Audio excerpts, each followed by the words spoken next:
Welcome to the Deep Dive, where we take your curiosity, our meticulous research, and, well, a whole stack of fascinating sources, dictionaries, historical texts, literary examples, you name it, and distill them down into essential knowledge for you. Think of it as your shortcut to being genuinely well-informed, but, without all the usual information overload. So today, we're really diving in, embarking on a captivating linguistic adventure. Our mission for you is to really get under the skin of the letter L, digging up the, frankly, surprising past lives of even the most common words. It's quite a journey, full of unexpected twists and turns, and it reveals how language itself is this incredible living artifact. Yeah, that's exactly right. You'll discover that words aren't just, static definitions sitting on a dictionary page. Not at all. They are these vibrant carriers of history. They echo ancient myths, they reflect huge societal shifts, and sometimes they even capture the little quirks of human behavior.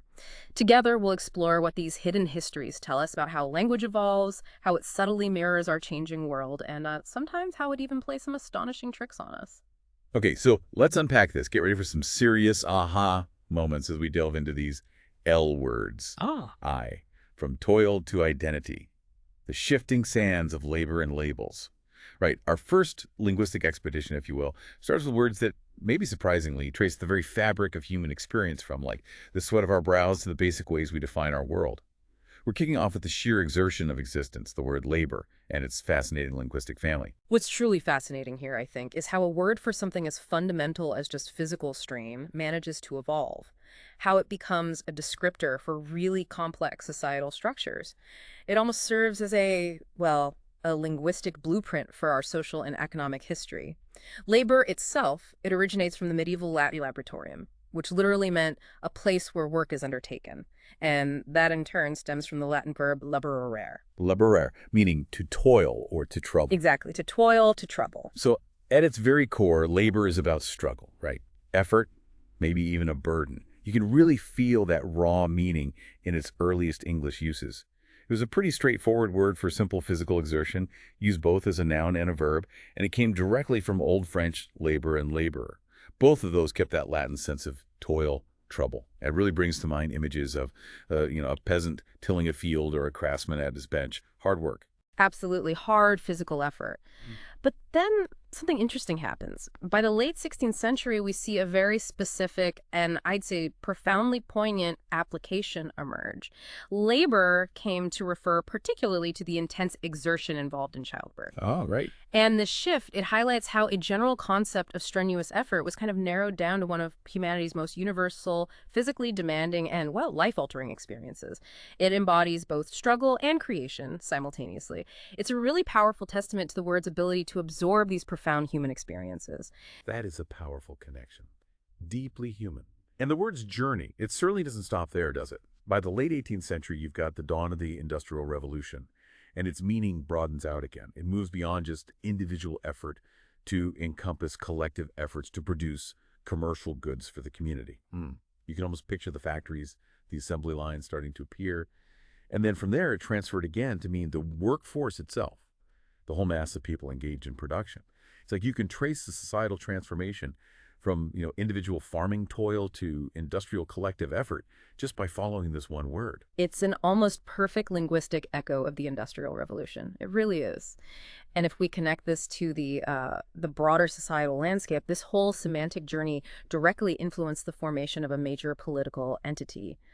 The Labour Party, which was officially formed in Britain in 1906, explicitly adopted this very concept. It emerged as a federation of various trade unions and socialist societies, and its whole aim was to represent the collective workforce, their interests against management, against, capitalist structures. It's truly a remarkable journey for a word, isn't it? From the solitary struggle of one person toiling away to this formidable collective political identity that really shaped modern nations. And its linguistic relatives, like laborer and laborious, they also tell their own part of the story. Laborer, meaning an unskilled manual worker, that's Middle English, and it's famously quoted in the Bible, Luke 10:7, the laborer is worthy of his hire. Really emphasizes the inherent value of physical work. And laborious, coming from the same Latin root via Old French, it can mean both hardworking and toilsome. It shows that sort of inherent duality of work. It's demanding, yes, but ideally it's also productive and deserves reward. Right. That tension is built right in. It really underlines how a word that started with simple physical strain could become a descriptor for such complex economic and political structures. It perfectly mirrors those massive societal shifts we were talking about. Okay, so from the sweat of labor, let's move to the intricate weave of identity. Some words reveal a surprisingly tangled past. Let's try and unspool the threads of labyrinth and lace. This is where myth meets the mundane, and elegance might be hiding a bit of a grim secret. These two definitely have intricate origins. Labyrinth, well, it instantly brings up images of ancient myths, doesn't it? Yeah? Bewildering complexity. It first referred, of course, to that legendary maze built by Daedalus, the master craftsman, for King Minos of Crete. The Minotaur's maze. Exactly. Its purpose was to house the Minotaur, half man, half bull. And, it's inextricably linked to that famous story of Daedalus and his son Icarus. They're imprisoned by Minos in the labyrinth itself, but famously escaped using those iconic wax wings that Daedalus made. Right, don't fly too close to the sun. The classic cautionary tale. The word itself comes into English either from French or maybe directly from Greek, but it's deeply rooted in that classical mythology. Okay, so from a mythical, intricate, kind of terrifying structure, we jump to something that seems completely different.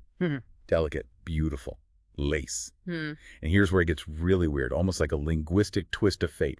Lace actually originated from the Latin word laqueus, Laqueus. which meant noose. Apparently that was an early English sense for the word. It's almost impossible to picture something so elegant, so tied to fine craftsmanship, coming from such a grim utilitarian origin. How does this word even do that? Jump from binding and destroying to delicate beauty. It's a remarkable transformation, isn't it? And it really forces you to consider language's, well, sometimes playful cruelty, maybe. By the mid-16th century, lace was being used to describe that fine, open-work fabric made by looping or twisting fine threads. What's fascinating is how the core concept of binding, or maybe looping, actually persisted from the noose origin. But the application shifted completely from something utilitarian and, potentially deadly to something decorative and artistic. It's quite a testament to human ingenuity, I think, to repurpose even grim concepts for beauty.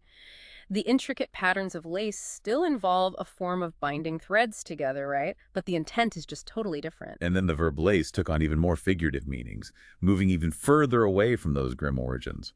In the late 16th century, lace with meant to streak with color. Like a painter might lace a canvas with a highlight, or you might see clouds laced with sunset colors. Beautiful imagery. Yeah. Then, a century later, it picks up the senses of fortify or flavor, like a drink laced with gin to make it stronger, or maybe a dessert laced with honey for extra sweetness. It shows how that physical action of interweaving or just adding something subtly can show up in vastly different symbolic or practical ways.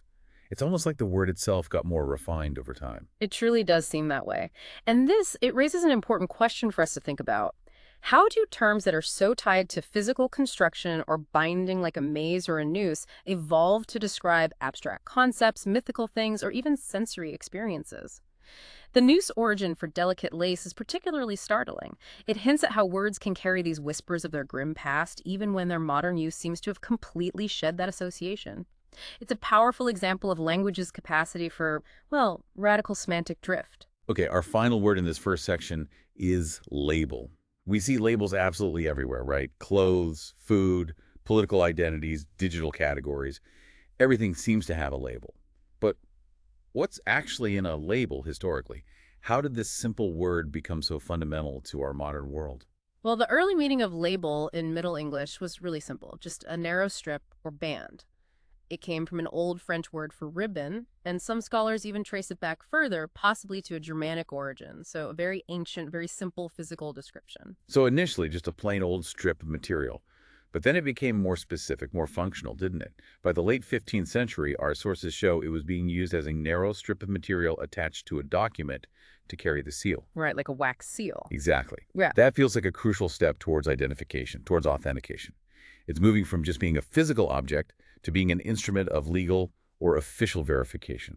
Absolutely. And that development really laid the groundwork for its modern sense. The familiar slip of paper, metal or material, etc., bearing a name or description, that's recorded from the late 17th century. This progression, it reflects the increasing societal need for clear administrative practices, for verifiable information, as documents and goods became more complex and just needed precise identification. And the leap to its commercial identity, the thing we take totally for granted today that's even more recent, its association with a company as a brand name, Yeah. like a record label or a fashion label, that only dates from the beginning of the 20th century. Really quite late, relatively speaking. Yeah, and that's a direct reflection, isn't it, of the rise of mass production, consumer culture, and that constant need to distinguish products in a really crowded marketplace. So you have this simple physical strip that goes from authenticating a legal document all the way to defining a multi-million-dollar brand. What does that subtle yet really profound shift tell us about how our economy got formalized, how we categorize and navigate our consumer world? It's a quiet but I think powerful testament to how language adapts to describe the increasing complexity of administrative and economic life, where clear, concise identification became absolutely paramount for everything from legal agreements to deciding what to buy, to characters, quirks, and communication. The human element in language. Okay, let's shift gears a bit now and explore words that delve into the really intricate tapestry of the human condition. We're talking character traits, peculiar quirks, and the very act of how we communicate. This next segment is packed with emotional nuances and some truly surprising shifts in meaning that reflect how we perceive ourselves and, well, each other. What's fascinating here is just the sheer range of it all. Language can subtly, or sometimes, not so subtly, chart the decline of a character trait. It can go from a mere deficiency all the way to servile abuse, and sometimes it can even flip an entire meaning right on its head. We'll kick off with lack and its intriguing royal connection. This word, which maybe comes from Middle Dutch or Low German for deficiency, initially meant just defect, failing, or offense in early English. Pretty straightforward. A deficit of something. And it gave us that famous historical compound, Lackland. A rather pointed nickname, wasn't it, for King John? Oh, yes. King John reigned 1165 to 1216. Right, because he notoriously lost most of his French possessions. Big territories like Normandy lost to King Philip II to France. He was quite literally lacking land. From a royal deficiency, we then move to a different, more nuanced kind of lack. Consider lackadaisical. Appearing in the mid-18th century, it initially meant feebly sentimental, almost overly delicate or, lacking vigor. It's quite a charming word, actually, and it originates from these archaic interjections like lackaday or a lackadaisy. Lackadaisy. You don't hear that much anymore. No, you really don't. They were often uttered in a very affected, sort of languishing manner, almost a sigh of resignation or maybe mock distress. Henry Fielding's novel Tom Jones gives us a perfect example. A character says, "Good lack-a-day! Why there now? Who would have thought it?" It paints such a vivid picture of a particular social affectation, a perceived lack of energy, or maybe even genuine emotion. And then there's lackey. That started in the early 16th century, came from French, maybe even from an Arabic root meaning the chief, interestingly enough. It started out quite innocently, just meaning a footman, someone who ran messages or attended to someone on foot. Simple servant role. Looked quite neutral initially. But by the late 16th century, its meaning had really darkened, hadn't it? It became associated with servile, obsequious behavior. It wasn't just a servant anymore, but one who was maybe overly eager to please, perhaps without much integrity. And this raises an important question, I think. How did it become such a strong term of abuse?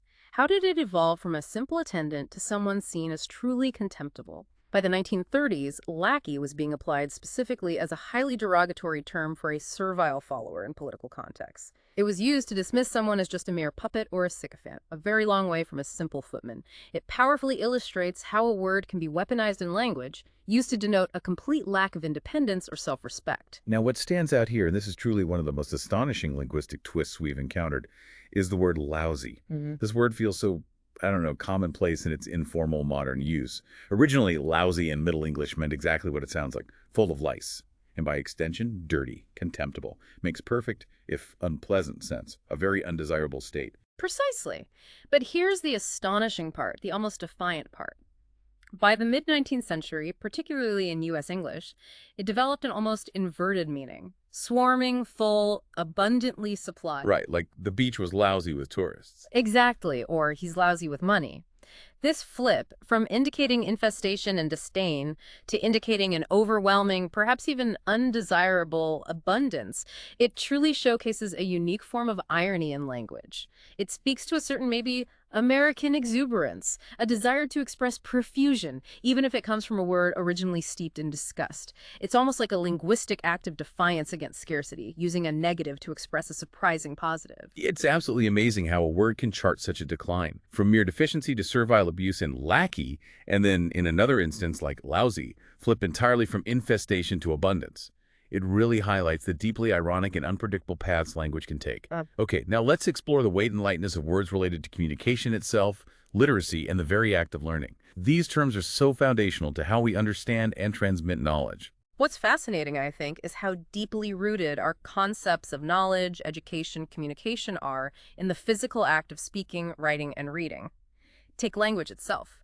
This Middle English word comes from Old French language, which is based on the Latin lingua. Lingua meaning tongue. Exactly. Tongue. You can almost picture the physical act of speaking, the tongue moving, as the very origin point for this whole complex concept. And the connection to the tongue, it's incredibly deep-seated in our linguistic roots, isn't it? Words like lingo, Lingo. which popped up in the mid-17th century as a more informal term for language, likely came via the Portuguese lingua from that very same Latin root.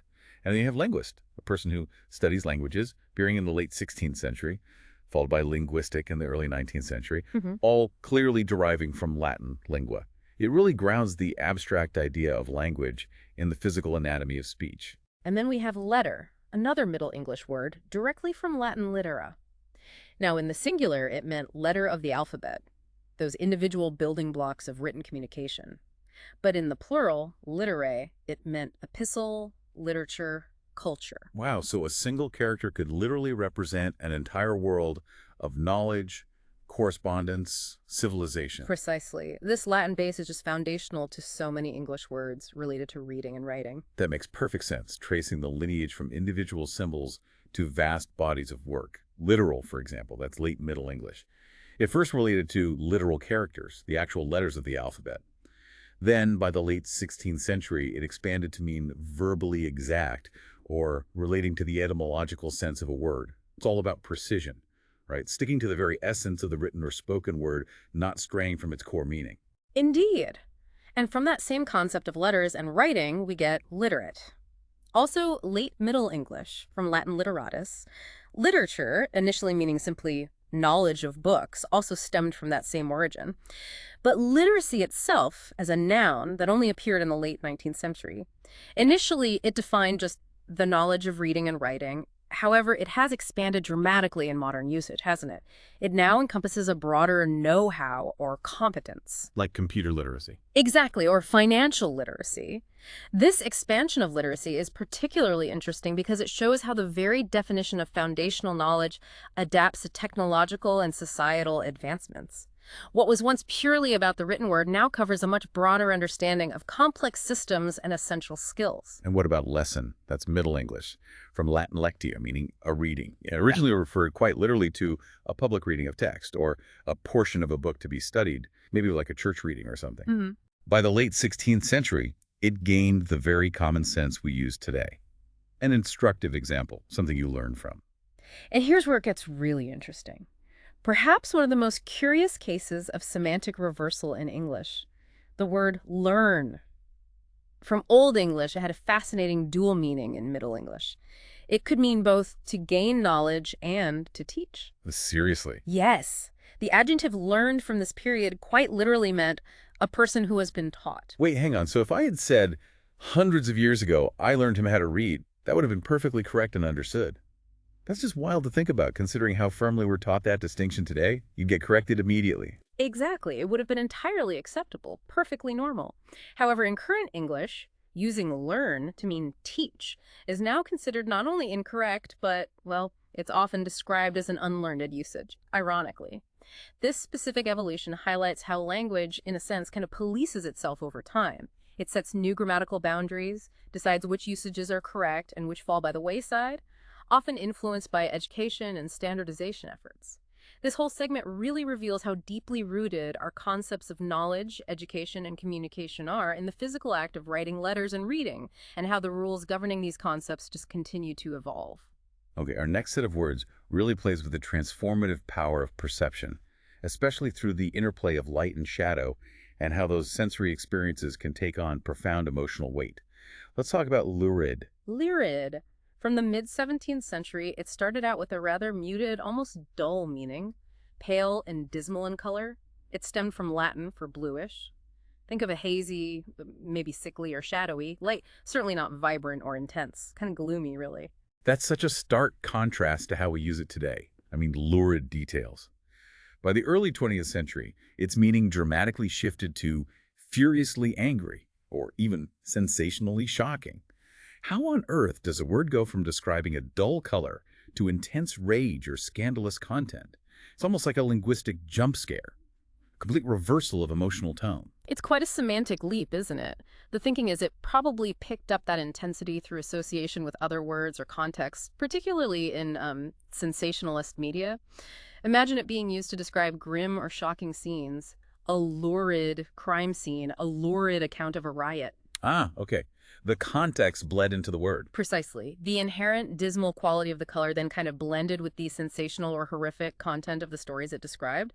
It forced the word to carry the emotional weight of the scene itself. Language, in this case, just absorbed the very shock and outrage it depicted. Now, in contrast, consider lucid, which also derives from light but carries a very different feeling.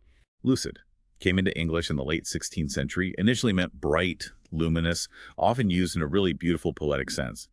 John Milton's Paradise Lost uses it evocatively. Over his lucid arms, a military vest of purple flowed. It's rooted firmly in Latin lucere, to shine, and lux light. It just evokes clarity, brilliance, maybe enlightenment. And that clarity, that brightness, it extends beyond just physical light to the mind. The phrase lucid interval became common from the early 17th century. It referred to a period of apparent mental health, or more specifically, temporary sanity between attacks of lunacy. Like in legal cases. Exactly. This usage was heavily influenced by Latin legal documents where establishing such intervals was crucial for determining a person's legal responsibility. It powerfully shows light being used as a metaphor for mental clarity, for understanding, for reason. And then, the ultimate light bringer, with perhaps the most dramatic semantic reversal of all, Lucifer. This Old English word, straight from Latin lux, light, and fur, bearing, originally meant precisely what it sounds like. Light-bringing, or morning star.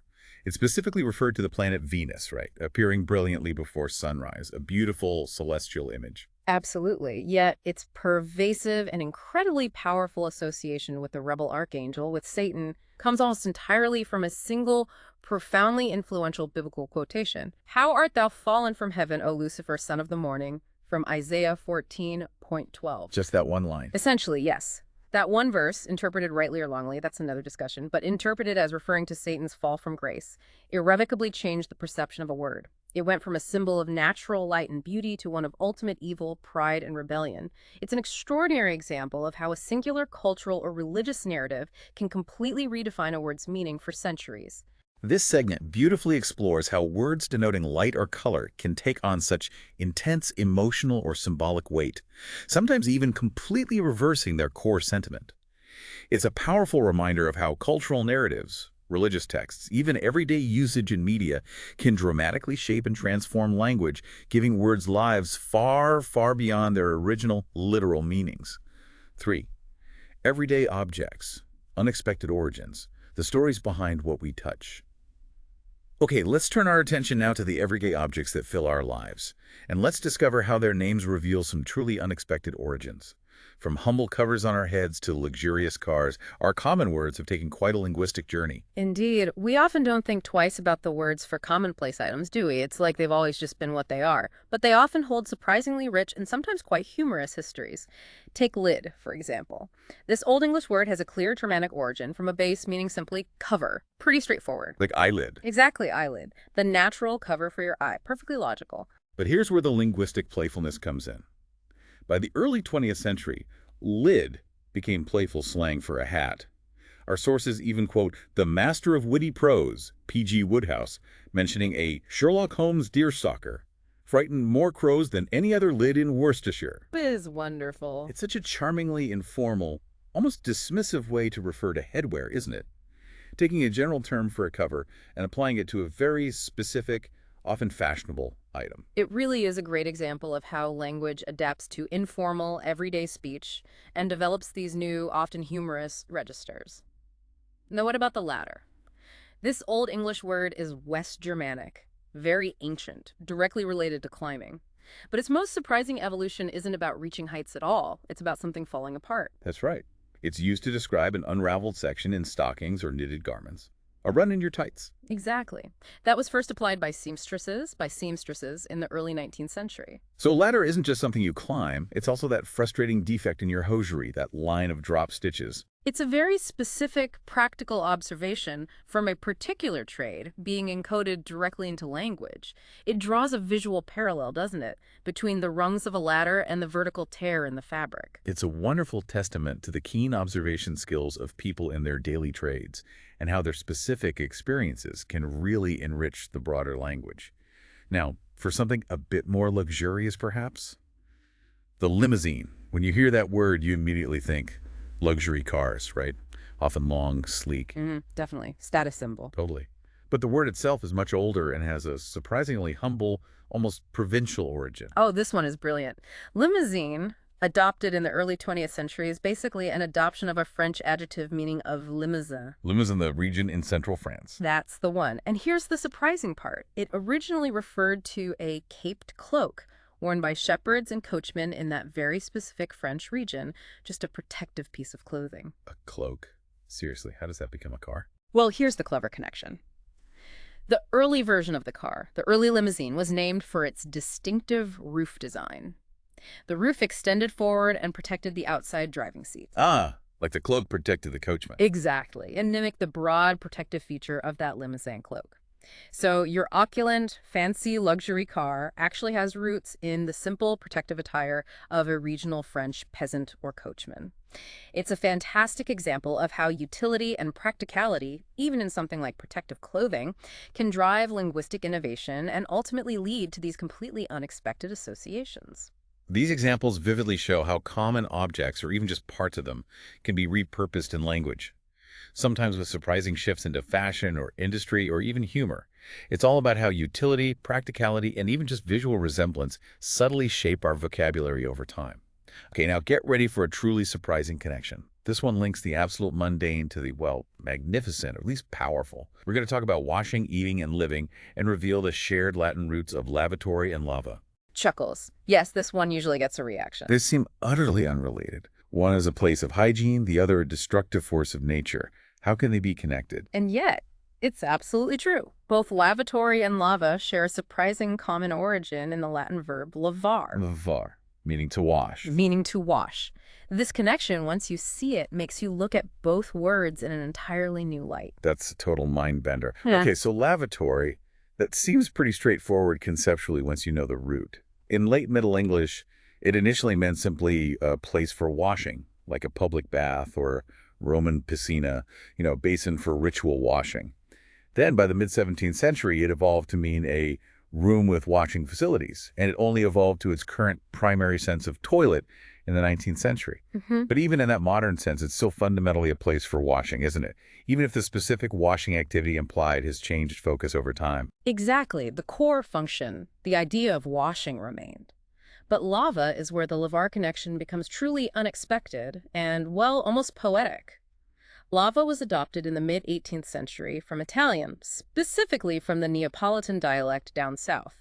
Now, while it was used to describe the fiery stream of molten rock erupting from Mount Vesuvius, its original meaning in that Neapolitan dialect was a stream caused by sudden rain. A flash flood. Essentially, yes, a torrent of water washing down. So a sudden, powerful downpour and a molten, destructive volcanic eruption both evoke the idea of a wash or a powerful stream. That's a very abstract, almost poetic connection. It is, isn't it? It's remarkable how the core concept of a powerful flowing stream, whether it's water or molten rock, links something as commonplace as a toilet to something as cataclysmic as a volcanic flow. It really highlights the versatility of core concepts in shaping seemingly disparate words. It really does. Okay, let's move to something a bit sweeter, maybe less geologically active. Licorice and lollipop. Licorice, entered English in Middle English, comes from Greek, and it literally means sweet root. Pretty self-explanatory for that distinctively chewy, sweet substance that, let's be honest, people either love or intensely dislike. Very true. Divisive stuff.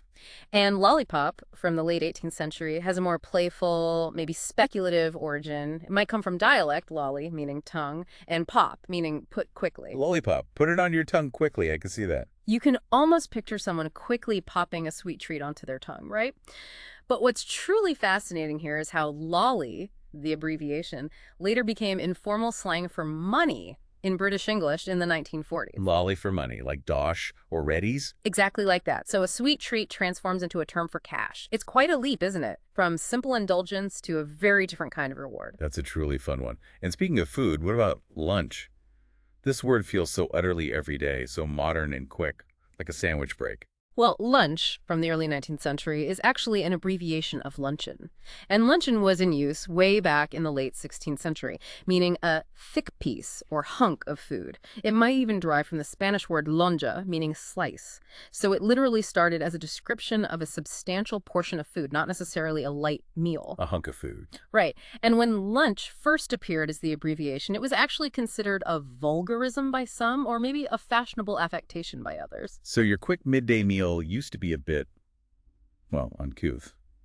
Or perhaps a pretentious novelty for the upper classes, trying to sound informal. Possibly both. It reveals a lot about social distinctions and the evolving formality around dining habits. The original, often humble descriptive origins for these food-related terms frequently evolve in surprising ways, sometimes becoming slang for money or even reflecting broader fashion or social trends. Okay, finally in this section, let's explore the practical and the abstract through three more words: lease, linchpin, and links. These might seem disparate, but they connect to fundamental aspects of organization, mechanics, and geography. Lease. From late Middle English, this comes from Latin lexere, meaning make loose. Make loose, okay? It's primarily associated with property contracts, right? Defining a temporary loosening of ownership or a temporary granting of use. But it gained really powerful figurative use quite early on, by the late 16th century. Shakespeare uses it in Lease of Nature, implying, a temporary hold on life itself. And of course, the common phrase, new lease of life, suggesting freedom or renewed vigor, as if one has been let loose from a previous constrained state. And its close relative, louche, also Middle English, comes from the idea of letting run on a slack lead, especially in sporting contexts, like with hunting dogs, again emphasizing that controlled freedom. The connection to loosening or granting temporary freedom is quite clear across these uses. Exactly. That underlying concept of loosening or allowing freedom runs right through both. Then we have linchpin, such a powerful metaphorical term today for something absolutely essential, indispensable to a system. Linchpin is late Middle English. It's a compound word. Old English linus, which interestingly by itself already meant linchpin plus the word pin. So a linchpin, pin, a bit redundant. A little bit, yeah. It literally describes the pin that keeps a wheel on an axle, preventing it from just coming off. It's a very clear, very mechanical origin, rooted in the practical mechanics of carts and wagons. It is, and is a perfect example of how a crucial physical component, something vital for the entire machine's function, provides such a potent and enduring metaphor for something indispensable in any system, whether it's a business, an argument, or, a team. Finally, links. Links. From Old English, it originally meant rising ground or ridges of sand. Not what you immediately think of today, is it? Unless you play golf, maybe. Exactly. The evolution is beautifully direct, though. In Scots, it specifically describes gently undulating sandy ground near the seashore covered with turf or coarse grass. And this very specific geographical description directly connects to its common use in golf contexts, referring to a golf course, particularly those classic coastal ones known as links courses. The actual terrain itself gave the sport its name in many places. These words beautifully show the practical, grounded origins of language, from legal obligations to mechanical fasteners and specific geographical features. They illustrate how these practicalities can directly lead to our modern usages and even sophisticated idiomatic expressions. It's a real testament to how our environment and our daily activities fundamentally shape our vocabulary. 4E structures, society, and legal systems, words that define our world. Okay, now let's delve into words that truly define our social structures, our hierarchies, and our legal systems. These are the words that don't just describe our world, they actively shape it. We'll start with some fundamental titles: Lord, Lady, and the symbolic livery. What's truly fascinating here, I find, is how the very roots of nobility and social distinction can be traced back to incredibly practical, even, well, domestic household roles. Take lord. From Old English leiford, it comes from slafwerd, literally meaning bread keeper. Bread keeper, like the guardian of the loaf. Exactly. The head of a household, the one in charge of providing sustenance for those who, quite literally, eat his bread. So a lord was the person providing the food, the central provider for the household or the community. Uh, That makes so much sense, defining authority based on vital provision, on care. mm-hmm. Then its meaning expanded to wider authority, influenced partly by its use to translate the Latin dominus, meaning master or owner, and this concept directly influenced governance. The collective body of the lords, referring to the peers in the British legislature, that usage dates from the mid-15th century. It institutionalized that ancient role of the provider and authority figure. Precisely. And lady follows a remarkably similar and I think charmingly domestic origin story. Old English leftage combines lef, loaf of bread, with a Germanic base meaning knead, related to dough. So the bread kneader. Literally. Yeah. It described the woman who kneaded the bread, the mistress of the household. From this, it evolved to describe a woman to whom homage or obedience was due, like a lord's wife, the lady of the manor, or even in a spiritual context, the Virgin Mary, Our Lady. It's incredible both lord and lady are rooted in the very basic, yet absolutely vital act of providing and preparing bread, the sustenance of life itself. That's a beautiful, humble origin for such grand titles, isn't it? Demonstrating how even our highest social distinctions emerge from these fundamental roles. And then livery. Today we might think of a uniform for a company, maybe, or a specific color scheme for a delivery van. Right, a brand identity. Yeah, but its original meaning is quite revealing about social distinctions back in medieval society. Livery, from Middle English, comes from Old French, delivered. Its original sense was simply the dispensing or delivery of food, provisions, or clothing to servants. Literally, what was delivered to them by the lord or lady, but crucially, it evolved to refer specifically to the matching clothes provided by medieval nobles to distinguish their servants from those of others. Ah, so it wasn't just about providing for them, it was about marking them. Exactly. Clearly identifying their allegiance, their status, and crucially to whom they belonged. These uniforms were often dyed in the lord's specific colors or bore his emblem, his crest. This section truly highlights how the origins of social hierarchy were often rooted in these practical household roles, literally providing and preparing bread, and how these roles were later formalized. Not just through grand titles and parliamentary bodies, but even through distinguishing uniforms that visibly marked one's place in society. Okay, moving from social structure now to legal principles and political ideologies, let's explore words like law, liberal, and even the very controversial word lynch, examining how language records the ongoing human struggle for order, for freedom, and sometimes, unfortunately, for a distorted kind of justice. Law, from Old English, comes from Old Norse lag, meaning something laid down or fixed. That's a very concrete image, isn't it? For such an abstract and foundational concept, it suggests stability, immutability, and the phrase law and order, signifying societal stability and adherence to rules that appeared explicitly in the late 16th century.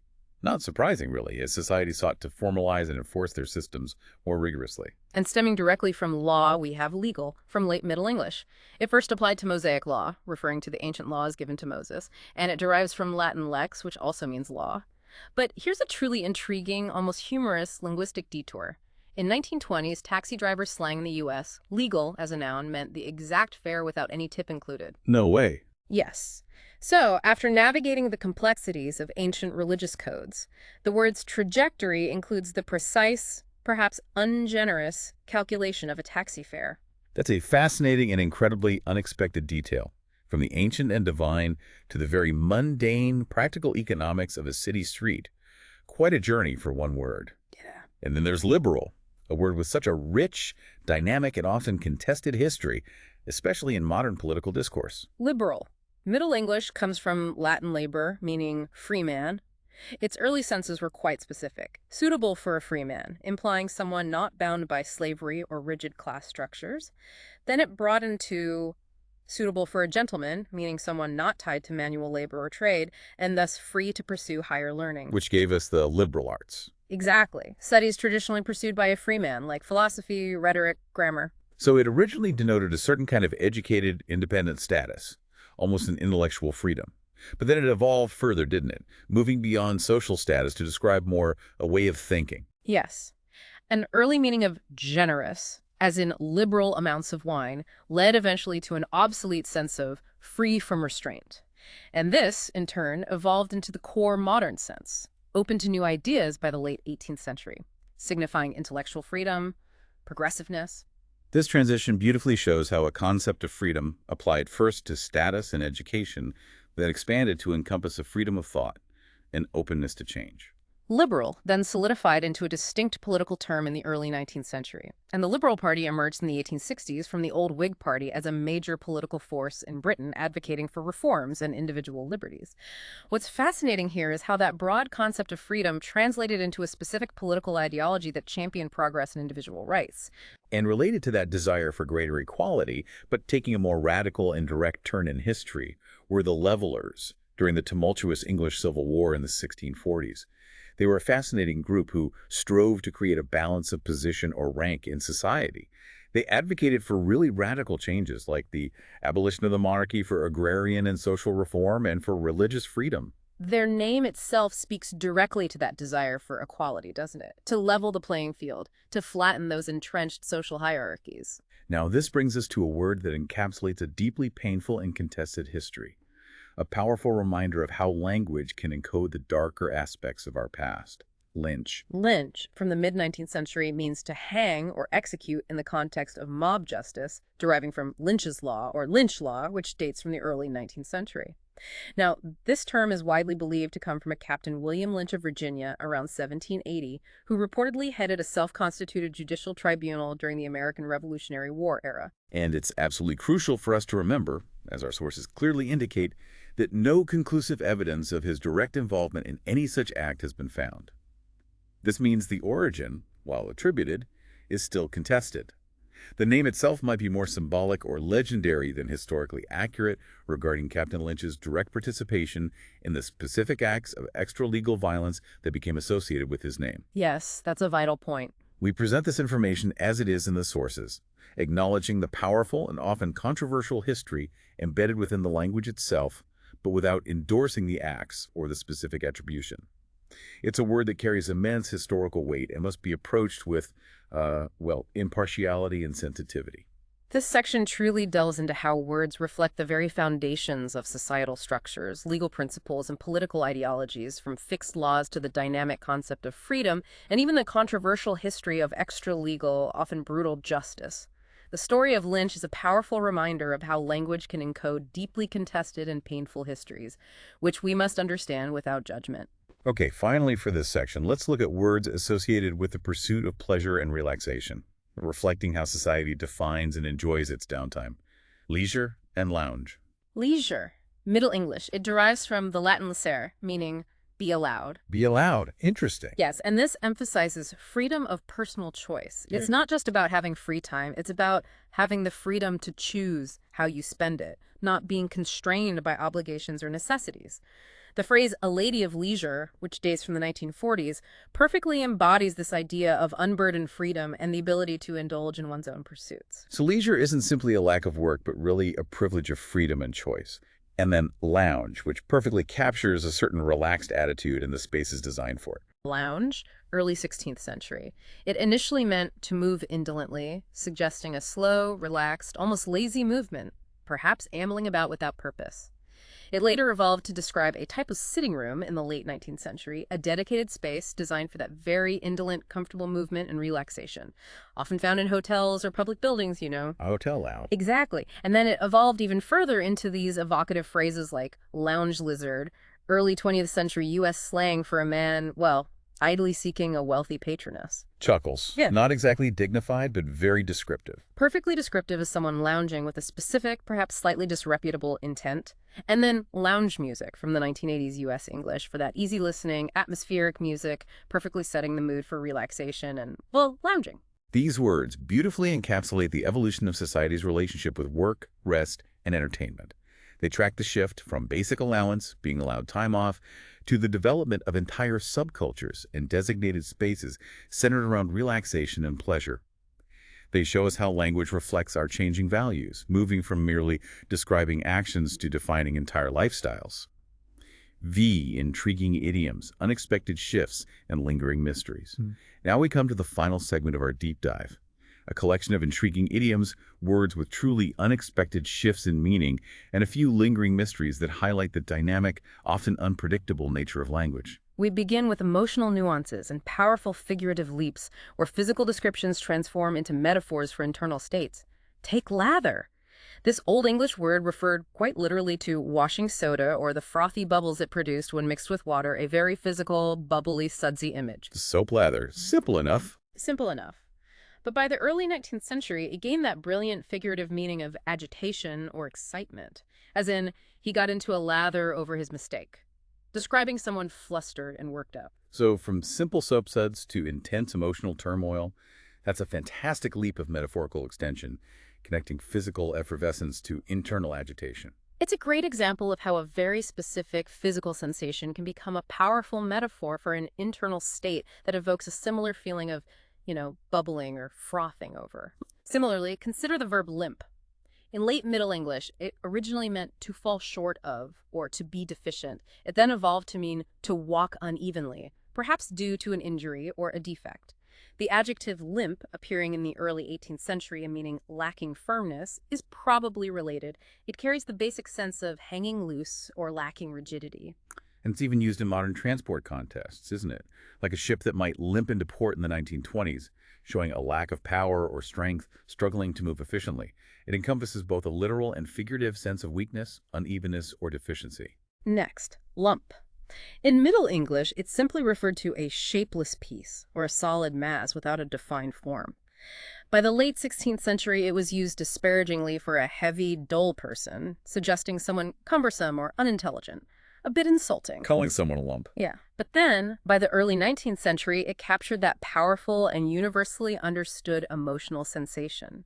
A lump in one's throat, referring to that physical sensation of tightness associated with strong emotion like grief or profound sentiment. That's a perfect image for choking back tears or intense emotion, a very visceral physical manifestation of an internal state. And finally, a nuanced pair that often confuses speakers: loathe versus loathe. They sound similar, but their meanings have diverged quite significantly over time. They do. Loath, L-O-A-T-H, from Old English, originally meant hostile or spiteful. It's common today mainly in the phrase loath to, meaning disinclined to or reluctant to. Like, I was loath to leave the warm house on such a cold day. It implies resistance or unwillingness. But loathe, L-O-A-T-H-E, also from Old English, initially meant something like, it is offensive or displeasing to me.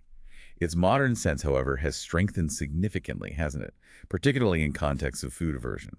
It associates it strongly with nauseation or intense disgust. Yes, a much stronger feeling. So while loathe is a reluctance, loathe conveys a profound, often physical revulsion. It's that subtle but significant intensification of meaning over time. It shows how physical descriptions and sensations, from soap froth to an uneven gait, become powerful metaphors for emotional states or character traits. Okay, next up.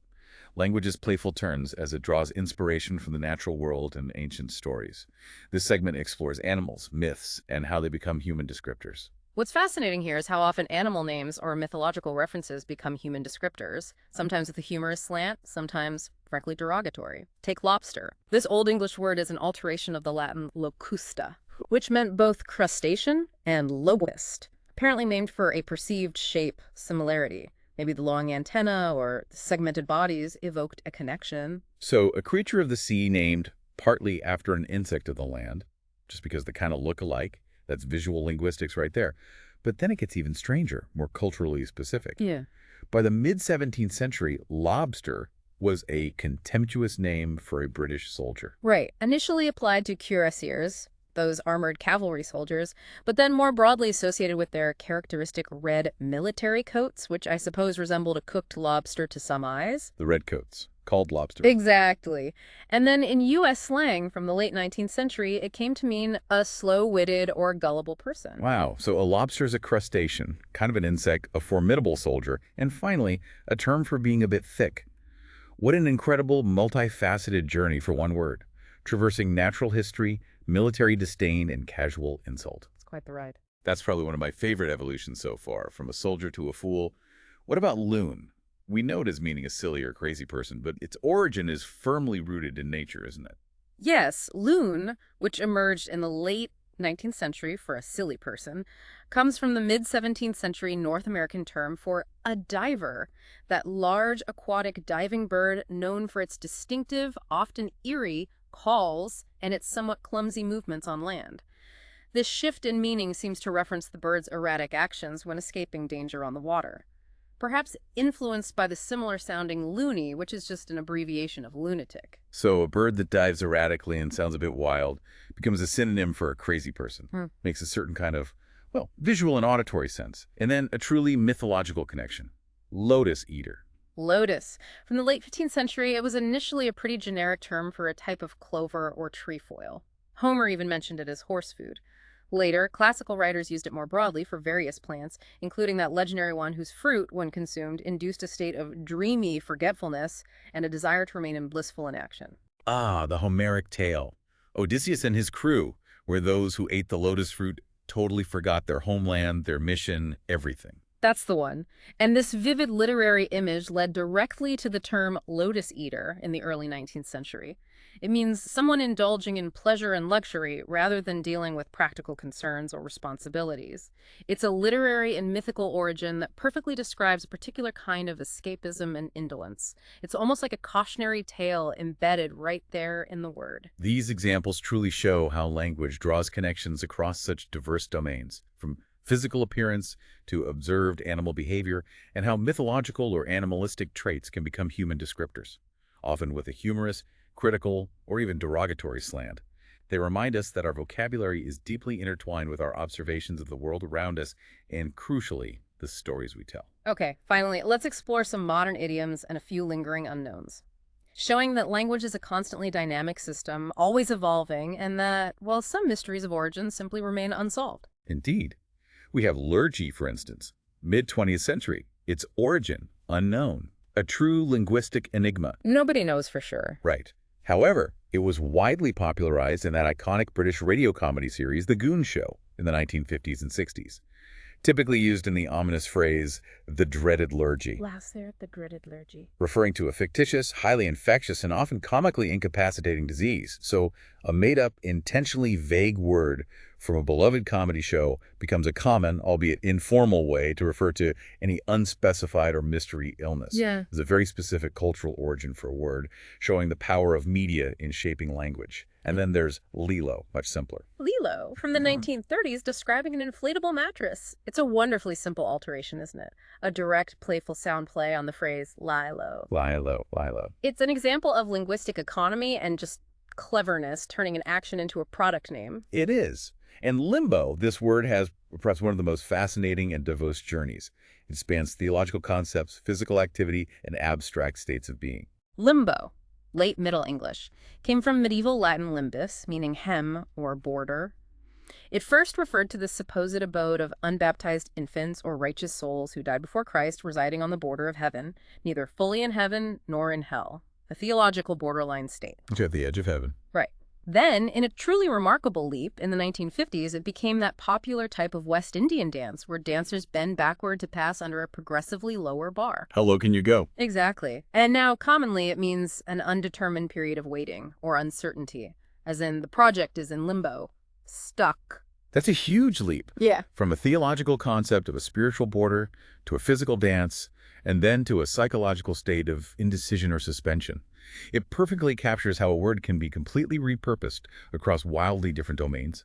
And our last set of examples are modern idioms that really speak to disorientation, a sense of losing one's bearings, like lose the plot and the lost generation. Lose it, meaning to become angry, to lose one's self-control. That dates from the 1970s. A more colloquial way of expressing a sudden outburst. Lose the plot, meaning to cease to understand what is happening or to become irrational. That appeared more recently in the 1990s, suggesting a narrative or a plan that just no longer makes sense. Right, like you've lost the script. Exactly. And the lost generation, of course, was that poignant term coined by the American writer Gertrude Stein. She used it for a group of disillusioned young American authors, figures like Hemingway, Fitzgerald, Ezra Pound, who lived in Paris in the 1920s, grappling with the profound aftermath of World War I. A term that really captures an entire cultural and historical moment of disillusionment and searching. And finally, lurk, which has gone from, shadows and physical concealment to digital presence and online behavior. Lurk, Middle English. It may involve look angry and a frequentative suffix implying a kind of continuous, perhaps unsettling presence. But by the 1990s, it gained its specific and now ubiquitous digital meaning: to read communications on a network or forum without making one's presence known or contributing to the discussion. It perfectly captures a new, passive form of human interaction that emerged with the internet. These recent additions and shifts, they powerfully highlight the dynamic, ongoing evolution of language. They often directly reflect technological changes, significant cultural phenomena like popular radio shows or pivotal literary movements, and entirely new forms of human interaction. And, as we saw with liturgy, some words remain enduring mysteries, showing that language isn't always logically constructed. It can also be a product of cultural whimsy and just unpredictable adoption. Wow, what an incredible journey through the L words. We've traveled from the deeply personal toil of labor to the formal hierarchies of lords and ladies, from ancient Greek myths all the way to the complexities of modern internet slang, and from the physical act of writing to the subtle nuances of human emotion. It's truly amazing how each word carries its own unique, often surprising history within its very sounds and letters. It just goes to show you, doesn't it? Language is a living, breathing thing. It's constantly adapting, absorbing new influences, sometimes, yeah, humorously repurposing old meanings, and even reflecting the deeper societal currents of its time. Every single time you utter a word, you're not just speaking. You're participating in this vast, ancient, and ever-evolving linguistic legacy. It's a powerful connection to history and culture that we often just take for granted. And here's where it gets really interesting for you, the listener. Many of these words contain these hidden narratives that once you uncover them, completely change how you perceive them. It's not just, a shortcut to being well-informed. It's a deeper appreciation for the profound stories woven into our everyday communication.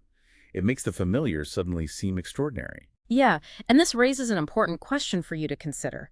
If so many common L words hold such surprising depths, what other hidden histories do the words you use every single day carry? And how do those unspoken origins subtly shape your understanding of the world, perhaps in ways you've never even imagined? Maybe your next deep dive will be into your own vocabulary, exploring the hidden linguistic treasures lurking right there in plain sight. Thanks for diving deep with us today. We really hope you discovered something truly unexpected, and maybe that you'll never look at a simple word the same way again.